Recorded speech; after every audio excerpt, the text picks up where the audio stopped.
ധാരാളം പേര് കുറെ കാലമായി ചോദിക്കുന്ന കാര്യമാണ്, ഞാൻ എങ്ങനെയാണ് ലണ്ടനിൽ നേഴ്സായത്? ഇപ്പോൾ നാട്ടിൽ വേറെ ക്വാളിഫിക്കേഷൻ ഉണ്ടായിരുന്നിട്ടും എങ്ങനെയാണ് ലണ്ടനിൽ നേഴ്സാകാനായിട്ട് പറ്റിയത്? നിങ്ങളിൽ ബഹുഭൂരിപക്ഷം പേർക്കും അറിയാമെങ്കിലും ഞാൻ നാട്ടിൽ ഒരു ലെക്ചറായിരുന്നു. എംകോമും ബി.എഡും PhDയും കഴിഞ്ഞതിന് ശേഷം ഒരു കോളേജിൽ അക്കൗണ്ടൻസി ലെക്ചറായിട്ട് 6 വർഷക്കാലം ജോലി ചെയ്തതിന് ശേഷമാണ് നേഴ്സിംഗ് പഠിച്ചതും UK നേഴ്സായി വന്നതും. തിയേറ്റർ നേഴ്സായിട്ടാണ് ഞാൻ UK ജോലി ചെയ്തുകൊണ്ടിരുന്നത്. കുറെ കാലം ബാൻഡ് 5 ആയി ജോലി ചെയ്തു. അതിനുശേഷം ബാൻഡ് 6 ആയി, ഇൻചാർജ് ആയി, പിന്നീട് കോർഡിനേറ്ററായി. അതിനുശേഷം ഇപ്പൊ കുറച്ച് കാലമായിട്ട് ബാങ്കായിട്ട് മാത്രമാണ് ഞാൻ ജോലി ചെയ്യുന്നുള്ളൂ. ഫ്രീ സമയത്ത് മാത്രം ജോലി ചെയ്യുന്ന ഒരു ഓപ്ഷൻ. പലരും ചോദിക്കാറുള്ള കാര്യമാണ്, ഇപ്പോൾ ലെക്ചറായിരുന്ന സമയത്ത് എന്തിനാണ് നേഴ്സിംഗിലോട്ട് വന്നത് തുടങ്ങിയ കാര്യങ്ങളൊക്കെ. ആ സമയത്ത് ലെക്ചറായിട്ട് UK വരിക അല്ലെങ്കിൽ മറ്റ് ക്വാളിഫിക്കേഷൻ ഉണ്ടെങ്കിൽ UK എത്തുക എന്നുള്ളത് ബുദ്ധിമുട്ടായിട്ടുള്ള കാര്യമായിരുന്നു.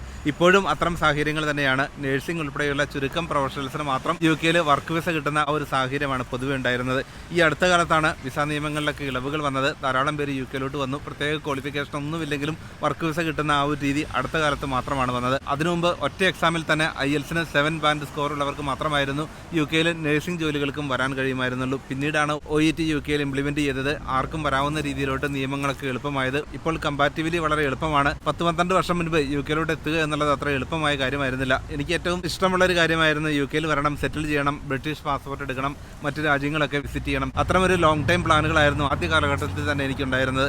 അതുകൊണ്ട് തന്നെ കോളേജിൽ പഠിപ്പിച്ചുകൊണ്ടിരിക്കുന്ന സമയത്തും എങ്ങനെ UK വരാം, സെറ്റിൽ ചെയ്യാം എന്നതിനെ കുറിച്ചായിരുന്നു കൂടുതൽ സമയവും ഞാൻ ചിന്തിച്ചതും. ഇപ്പോൾ UK വന്നതിന് ശേഷം പ്രതീക്ഷിച്ചതുപോലെ തന്നെയുള്ള നല്ലൊരു അനുഭവം തന്നെയാണ് ഇത്രയും കാലത്തിനിടയിൽ ഉണ്ടായതും. നിങ്ങൾക്കും UK വന്ന് സെറ്റിൽ ചെയ്യാൻ ആഗ്രഹമുള്ളവർക്ക് വെൽക്കമിംഗ് ആയിട്ടുള്ള രാജ്യം തന്നെയാണിത്. ഇന്ത്യയിൽ ജോലി ചെയ്തുകൊണ്ടിരുന്ന സമയത്ത് 12 വർഷം മുൻപ് 30,000 രൂപയ്ക്ക് അടുത്ത് മാത്രമായിരുന്നു ഒരു മാസം കിട്ടിക്കൊണ്ടിരുന്നത്. എന്നാൽ ഇപ്പോൾ സാലറിയൊക്കെ കൂടി. ഇപ്പോൾ 1.5 ലക്ഷം രൂപയൊക്കെ ലെക്ചേഴ്സിന് നാട്ടിൽ കിട്ടുന്നുണ്ടെങ്കിലും ആ സമയത്ത് അത്രയധികം സാലറി ഇല്ലായിരുന്നു. പലരും എന്നോട് പറഞ്ഞു, എംകോമും B.എഡും PhDയും കഴിഞ്ഞിട്ട് നഴ്സിംഗ് പഠിക്കുക എന്നുള്ളത് തീർച്ചയായിട്ടും വളരെ തെറ്റായ ഒരു ഡിസിഷനാണ്. ഒരു കാരണവശാലും അങ്ങനെ ചെയ്യരുത്. പുറകോട്ട് പോകുന്നതിന് തുല്യമാണ് നഴ്സിംഗ് വീണ്ടും പഠിക്കുക എന്നുള്ളത് എന്നാണ് എല്ലാവരും തന്നെ സജസ്റ്റ് ചെയ്തത്. അന്ന് എൻ്റെ കൂടെ ജോലി ചെയ്തിരുന്ന ലെക്ചേഴ്സ് എല്ലാം അതേ ജോലി തന്നെയാണ് ചെയ്യുന്നത്. ലണ്ടനിൽ വന്നുകൊണ്ട് തീർച്ചയായിട്ടും നല്ലൊരു ബെനിഫിറ്റ് തന്നെയാണ് എന്നെ സംബന്ധിച്ചിടത്തോളം. ഞാൻ നാട്ടിൽ നിന്ന് ക്യാഷ് കൊണ്ടുവന്നല്ല ലണ്ടനിൽ വീട് വാങ്ങിയത്. ഇപ്പോൾ ഇന്ത്യൻ രൂപയിൽ കാൽക്കുലേറ്റ് ചെയ്യുകയാണെങ്കിൽ 6.5 കോടി രൂപ വാല്യൂ ഉള്ള വീട് നമ്മൾ വാങ്ങി. ഒരു ക്യാഷ് പോലും കടവില്ലാത്ത രീതിയിലോട്ട് മാറാനായിട്ട് സാധിച്ചു. മോർഗേജ് തിരിച്ചടയ്ക്കാൻ പറ്റി. നമുക്ക് ഇഷ്ടമുള്ള ജോലി ചെയ്യാൻ പറ്റുന്ന മേഖലകളിലോട്ട് നമുക്ക് മാറാൻ കഴിഞ്ഞു. ബ്രിട്ടീഷ് സിറ്റിസൺഷിപ്പ് കിട്ടിക്കഴിഞ്ഞാൽ അല്ലെങ്കിൽ PR കിട്ടിക്കഴിഞ്ഞാൽ നമുക്ക് ഇഷ്ടമുള്ള മേഖലകളിലോട്ട് മാറാം. എൻ്റെ ഫൈനാൻഷ്യൽ മാനേജ്മെൻറ്റുമായി റിലേറ്റഡ് ആയിട്ടുള്ള മറ്റ് ജോലികളിലോട്ട് ഞാൻ മാറിയതും ഒരു ലെക്ചറായിട്ട് വർക്ക് ചെയ്ത് വളരെ കംഫർട്ടബിൾ ആയിട്ടുള്ള ഒരു സോണിൽ നിന്നാണ് ഞാൻ പെട്ടെന്ന് നഴ്സിംഗ് മേഖലയിലോട്ട് വരുന്നത്. ആ സമയത്ത് ലെക്ചറായി, സീനിയർ ലെക്ചറായി, ഹെഡ് ഓഫ് ദി ഡിപ്പാർട്ട്മെൻറ്റായി മറ്റ് ടീച്ചേഴ്സിന് ക്ലാസ്സുകൾ അലോക്കേറ്റ് ചെയ്യുക, ചുരുക്കം ക്ലാസ്സുകൾ എടുക്കുക. വളരെ ഈസി ആയിട്ടുള്ളൊരു ജോലിയായിരുന്നു ചെയ്തുകൊണ്ടിരുന്നത്. അത് തിങ്കൾ മുതൽ വെള്ളി വരെയുള്ള സമയത്ത് ഒരു ദിവസം 2-3 മണിക്കൂർ മാത്രം ക്ലാസ്, ശനിയാഴ്ച 12 മണിക്ക് ശേഷം ഫ്രീ. അതുപോലെ കംഫർട്ടബിൾ ആയിട്ടുള്ള ഒരു സോണിൽ നിന്ന് ലണ്ടനിലോട്ട് മാറുക, അതും പുതിയൊരു ജോലിയിലോട്ട് വരിക. ബിസിനസ് ടൈംസ് മാത്രം യൂസ് ചെയ്തുകൊണ്ടിരുന്ന ആ ഒരു സമയത്ത് മെഡിക്കൽ ടേം പഠിക്കാനായിട്ട് ആരംഭിക്കുക. വളരെ ഡിഫറൻ്റ് ആയിട്ടുള്ള അത്തരമൊരു പ്രൊഫഷൻ തിരഞ്ഞെടുക്കുക. ഓപ്പറേഷൻ തിയേറ്ററിലാണ് എൻ്റെ ജോലി ആരംഭിച്ചത്. ആ സമയത്തൊക്കെ വളരെ വ്യത്യസ്തമായ ഒരു അറ്റ്മോസ്ഫിയറിലോട്ട് വന്ന് ജോലി ചെയ്യുക. നമ്മളുടെ മേഖലയിൽ കുറേ കാലം നമുക്ക് എക്സ്പീരിയൻസ് ഉള്ള ഒരു മേഖല വിട്ട് മറ്റൊരു പ്രൊഫഷനിലോട്ട് മാറുക എന്നുള്ളത് തീർച്ചയായിട്ടും ഇനീഷ്യൽ സ്റ്റേജിൽ വലിയ ബുദ്ധിമുട്ടുകൾ തന്നെയായിരിക്കും. നമ്മുടെ മേഖലയുമായി യാതൊരു ബന്ധവുമില്ലാത്ത മറ്റൊരു പ്രൊഫഷൻ്റെ കാര്യത്തിലും ഒരു ഡെവലപ്ഡ് കൺട്രിയിൽ സെറ്റിൽ ചെയ്യുക, അതും UK തന്നെ സെറ്റിൽ ചെയ്യാൻ ആഗ്രഹമായിരുന്നു ഇനീഷ്യലായിട്ട് എനിക്കുണ്ടായിരുന്നത്. കാരണം നമുക്ക് എല്ലാവരെയും വെൽക്കം ചെയ്യുന്ന, എല്ലാവരുമായിട്ടും വളരെ ഫ്രണ്ട്ലി ആയിട്ട് കഴിയുന്ന ഒരു രാജ്യം, എല്ലാവരെയും ഒരേപോലെ കാണുന്ന ആ ഒരു കൾച്ചറാണ് അനേക വർഷങ്ങളായി UK സ്വീകരിച്ചിട്ടുള്ളത്. ഈ അടുത്ത കാലത്ത് UK ഉണ്ടായ ചില കലാപങ്ങളും പ്രശ്നങ്ങളും ഒക്കെ വളരെ ചുരുങ്ങിയ മൈനോറിറ്റികൾ മാത്രം ചെയ്തൊരു കാര്യമാണ്. നമ്മൾ UK വരുമ്പോൾ തീർച്ചയായിട്ടും ഒരു ഓപ്പൺ മൈൻഡുമായിട്ട് വരിക. കാരണം മറ്റൊരു കൾച്ചറിലോട്ടാണ് നമ്മൾ വരിക. ആ കൾച്ചർ നമ്മൾ നന്നായി പഠിക്കുകയും അതുമായിട്ട് അഡാപ്റ്റ് ചെയ്യാൻ പറ്റുന്ന ആ രീതിയിൽ UK വരികയാണെങ്കിൽ നമുക്ക് യാതൊരു ബുദ്ധിമുട്ടുമില്ല. എല്ലാം അക്സെപ്റ്റ് ചെയ്ത് ഹാപ്പി ആയിട്ട് നമുക്ക് മുന്നോട്ട് പോകാനുമാകും. നമുക്ക് ഇഷ്ടമുള്ള കാര്യങ്ങൾ ചെയ്യാൻ ആ ഒരു ഫ്രീഡമാണ് UK നമുക്ക് എന്നും നൽകുന്നത്. എല്ലാവർക്കും ഫ്രീഡം നൽകുന്ന ആ ഒരു കൾച്ചറാണ് UK എന്നും ഫോളോ ചെയ്യുക. എത്ര വലിയവരാണെങ്കിലും എല്ലാവർക്കും ഒരു നിയമമാണ്. ആർക്ക് എന്ത് പ്രോബ്ലം ഉണ്ടെങ്കിലും അതെല്ലാം കൃത്യമായി സോൾവ് ചെയ്യാനുള്ള ആ ഒരു സംവിധാനങ്ങളാണ് രാജ്യത്ത് പൊതുവായി നിലനിൽക്കുന്നത്. അഴിമതികളില്ലാത്ത, നമുക്കെന്നും സന്തോഷകരമായി ജീവിക്കാൻ പറ്റുന്ന ആ ഒരു അറ്റ്മോസ്ഫിയറാണ് എല്ലായിടത്തും ഉള്ളത്. എല്ലാവർക്കും സുരക്ഷ ഉറപ്പാക്കുന്നതിന് ഏത് രാത്രിയിലും സ്ത്രീകൾക്ക് എവിടെയും ഒറ്റയ്ക്ക് സഞ്ചരിക്കാൻ പറ്റുന്ന ജോലി സ്ഥലങ്ങളിലെല്ലാം സ്ത്രീകൾ ഉൾപ്പെടെയുള്ളവർക്ക് ഏറ്റവും നന്നായി സുരക്ഷ നൽകുന്ന ആ ഒരു വർക്ക് പ്ലേസ് സിസ്റ്റമാണ് UK പൊതുവെ ക്രിയേറ്റ് ചെയ്തിരിക്കുന്നതും.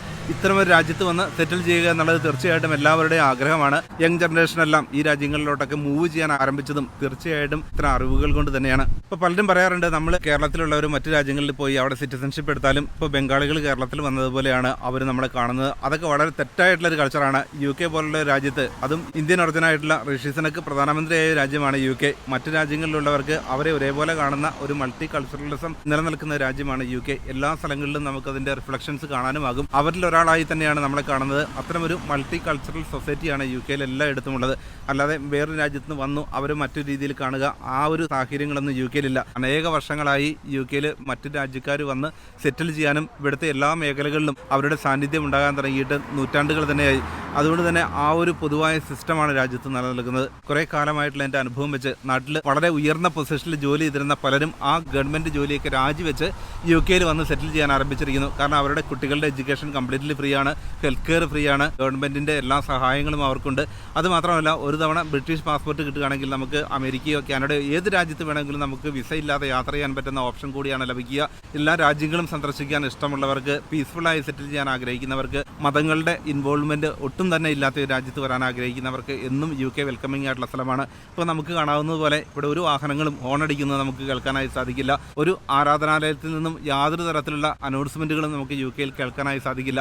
അത് എന്തെങ്കിലും പ്രാർത്ഥന ഉണ്ടെങ്കിൽ അത് വീടിനുള്ളിൽ അവർക്ക് പ്രാർത്ഥിക്കാം. അതല്ലാതെ മറ്റുള്ളവർ കേൾക്കുന്ന രീതിയിൽ അത് അനൗൺസ് ചെയ്യാനായിട്ട് രാജ്യത്തെ നിയമങ്ങൾ അനുവദിക്കുന്നില്ല. ഏത് മതവിഭാഗത്തിലുള്ളവരാണെങ്കിലും ഇനി എന്തെങ്കിലുമൊക്കെ കലാപരിപാടികളൊക്കെ ഉണ്ടെങ്കിൽ അത് രാത്രി 10 മണിയോടുകൂടി തന്നെ അത്തരം നോയ്സുകളൊക്കെ അവസാനിപ്പിക്കുന്ന ആ ഒരു സിസ്റ്റമാണ് രാജ്യത്ത് നിലനിൽക്കുന്നത്. കുടിപടലങ്ങൾ പോലെ തന്നെയുള്ള മറ്റ് ഹാംഫുള്ളായിട്ടുള്ളൊരു പൊല്യൂഷനാണ് നോയിസും. അതുകൊണ്ട് തന്നെ നോയിസ് പൊല്യൂഷൻ വളരെ കുറയ്ക്കുന്നതിന് വേണ്ടിയിട്ടുള്ള അത്തരം നിയമങ്ങളും രാജ്യത്ത് നിലനിൽക്കുന്നു. ഈ രീതിയിൽ എല്ലാ മേഖലകളിലും അത്തരം നിയമങ്ങൾ നിലനിൽക്കുന്ന ഒരു രാജ്യത്ത് വരുമ്പോൾ ആ ഒരു സിസ്റ്റത്തിൽ നമ്മൾ ജീവിക്കുമ്പോഴാണ് അതിൻ്റെ പ്രാധാന്യം നമുക്ക് മനസ്സിലാവുക. നമ്മുടെ നാട്ടിലാണെങ്കിൽ സാധാരണക്കാർക്ക് ജീവിക്കാൻ വലിയ ബുദ്ധിമുട്ടാണ്. ഇപ്പോൾ പൊതു സാഹചര്യങ്ങളൊക്കെ നോക്കുകയാണെങ്കിൽ എന്തെങ്കിലും ഒരു ആവശ്യമുണ്ടെങ്കിൽ ഒന്നുകിൽ കൂടുതൽ ക്യാഷ് വേണം, അതല്ലെങ്കിൽ അധികാരങ്ങൾ വേണം, അല്ലെങ്കിൽ കൂടുതൽ പവറുള്ള രാഷ്ട്രീയക്കാരുമായോ അതല്ലെങ്കിൽ അധികാരത്തിലുള്ള ആരെങ്കിലുമായിട്ട് പരിചയം വേണം.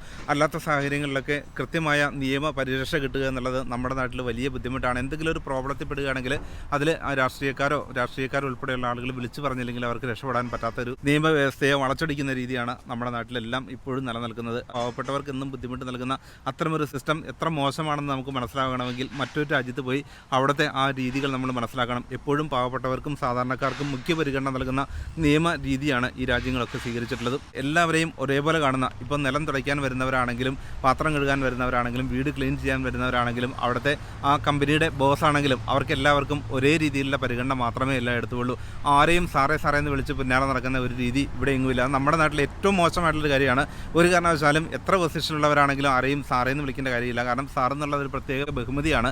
എല്ലാവരെയും നമുക്ക് സാറേ എന്ന് വിളിക്കേണ്ട യാതൊരു കാര്യവുമില്ല. ഇപ്പോൾ ഇവിടുത്തെ UK പ്രധാനമന്ത്രി സർ ക്രിസ്റ്റാമർ എന്നറിയപ്പെടുന്നത് അദ്ദേഹത്തിന് സർ ബഹുമതി കിട്ടിയതാണ്. ഇപ്പോൾ പഴയ കാലത്ത് നമുക്കറിയാം സർ CP രാമസ്വാമി അയ്യർ, അതുപോലെ ഒരു സർ ബഹുമതിയാണത്. എല്ലാവരെയും നമ്മൾ വെറുതെ സാർ എന്ന് വിളിക്കേണ്ട യാതൊരു കാര്യവുമില്ല. എല്ലാവരെയും വെറുതെ സാർ എന്ന് വിളിക്കുമ്പോൾ അത് വളരെ മോശമായിട്ടുള്ളൊരു കൾച്ചറായിട്ടാണ് അവർ കണക്കാക്കുക.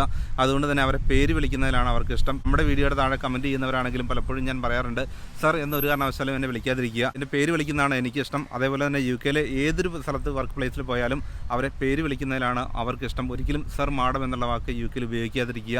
അത് വളരെ തെറ്റായ ഒരു രീതിയായിട്ടാണ് അവർ കണക്കാക്കുന്നത്. എല്ലാ മേഖലകളിൽ നിന്നും പലതരത്തിലുള്ള സ്ട്രെസ്സാണ് നമ്മൾ നാട്ടിൽ ജോലി ചെയ്യുമ്പോഴുള്ളത്. നമുക്ക് കിട്ടുന്ന ക്യാഷ് അവിടുത്തെ എക്സ്പെൻസ് കഴിഞ്ഞ് ബാക്കിയൊന്നും വെക്കാനായിട്ട് നമുക്ക് സാധിക്കില്ല. ഇപ്പോൾ 1-2 കോടിയുടെ ഒരു വീട് വാങ്ങുക എന്നുള്ളത് ഇപ്പോൾ കേരളത്തിലോ അല്ലെങ്കിൽ മറ്റു സ്ഥലങ്ങളിലോ ജോലി ചെയ്യുന്ന ഇത്ര ഉയർന്ന പൊസിഷനിൽ ജോലി ചെയ്യുന്നവർക്കാണെങ്കിലും വലിയ ബുദ്ധിമുട്ടായിട്ടുള്ള കാര്യമാണ്. കാരണം മന്ത്ലി എക്സ്പെൻസ് എല്ലാം വളരെ ഹൈ, വാഹനം മെയിൻറ്റെയിൻ ചെയ്യാനുള്ള ക്യാഷ്, ഇതെല്ലാം കഴിഞ്ഞിട്ട് നമുക്ക് കാര്യമായിട്ട് ഒന്നും തന്നെ സേവ് ചെയ്യാൻ പറ്റാത്ത ആ ഒരു അറ്റ്മോസ്ഫിയറാണ് അവിടെയുള്ളത്. ഇപ്പോൾ നമുക്കിവിടെ സാധാരണ എന്ത് ജോലി ചെയ്യുന്നവർക്കും ഒരു 2-2.5 ലക്ഷം രൂപ മാസം എത്ര ചെറിയ ജോലി ചെയ്യുന്നവർക്കും ഏൺ ചെയ്യാനായിട്ട് ഈസി ആയിട്ട് പറ്റും. ഇപ്പോൾ നഴ്സുമാർ ഉൾപ്പെടെയുള്ളവരുടെ കാര്യത്തിലാണെങ്കിൽ അതിനേക്കാൾ കൂടുതൽ സാലറി ഈസി ആയിട്ട് സേവ് ചെയ്യാൻ പറ്റും. ഇപ്പോൾ സ്റ്റുഡൻസിൻ്റെ കാര്യത്തിൽ പോലും ആഴ്ചയിൽ 20 മണിക്കൂർ ജോലി ചെയ്തുകൊണ്ട് അവർക്കുള്ള ക്യാഷ് അവർ തന്നെയാണ് ഏൺ ചെയ്യുക. ഇതേപോലെ എല്ലാവരും ഇൻഡിപെൻഡൻ്റ് ആയിട്ട് നിലനിൽക്കുന്ന രാജ്യം. ഇത്തരം ഒട്ടേറെ കാര്യങ്ങളാണ് ഞാൻ UK ചൂസ് ചെയ്യാൻ വേണ്ടി തയ്യാറായത്. അപ്പോൾ നിങ്ങൾക്ക് എന്തെങ്കിലും സംശയങ്ങളുണ്ടെങ്കിൽ താഴെ കമൻറ്റ് ചെയ്യുക. ഇനിയും നിങ്ങൾക്ക് UK വരാൻ ആഗ്രഹമുണ്ടെങ്കിൽ തീർച്ചയായിട്ടും വരാൻ കഴിയുന്ന നല്ല സാഹചര്യങ്ങൾ തന്നെയാണ് UK മറ്റൊരു വീഡിയോയുമായി താമസിയാതെ തന്നെ വീണ്ടും കാണാം.